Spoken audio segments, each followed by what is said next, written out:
Debit income tax expense, credit accounts payable, right?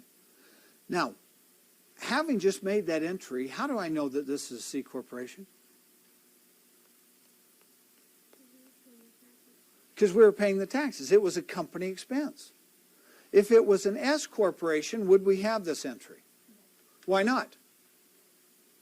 Why wouldn't we have this entry? Why do we not worry about this if it's an S corporation? Because it's on the shareholder's personal income tax return. It becomes a liability of the shareholder, not the corporation. Do you remember that discussion? So, what about a proprietorship? Would you have this entry? Why not? That's right. It's the reliability of the proprietor, the individual, not the company. Would you have it in a partnership? No, for the same reason you wouldn't have it in an S corporation. The only company then that needs an income tax expense is what? What type of legal a C corp. If it was any type of company other than a C corp, it wouldn't have an income tax expense, because that is the only company that has the burden of income tax, the only legal structure that has the burden of income tax. Okay? Does that make sense?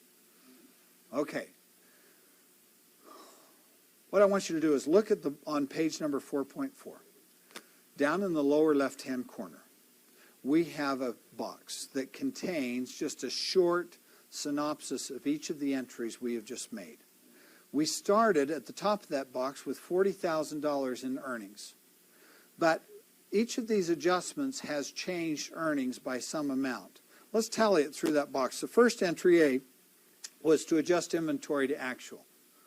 What did that do to net income, that entry? Did it increase or decrease net income? It decreased net income by $4,000, correct? So to the right of that entry A, put $4,000 and put brackets around it so it shows that it's reduced. Okay?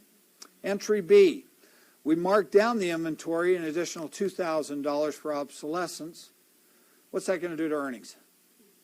It's going to decrease earnings $2,000, so put $2,000 in brackets. Entry C was the employee bonuses of $10,000. Did they increase or decrease earnings? Decreased.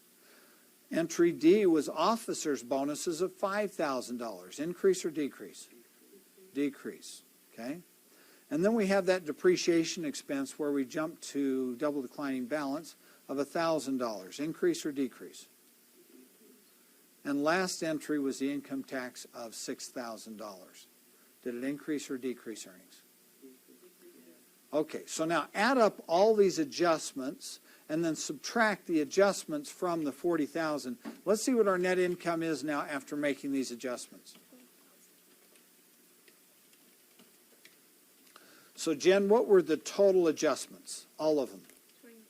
They were $28,000 were the adjustments. And we take that off $40,000. What do we have as net income? $12,000. So now, we just went in the 13th month. This was the most expensive month we've ever had, isn't it? Okay? But every one of those adjustments applied to the full year. Had we taken all $28,000 adjustments and applied it to December, the month of December, what would have happened to December's income? It probably would have been a huge loss, wouldn't it?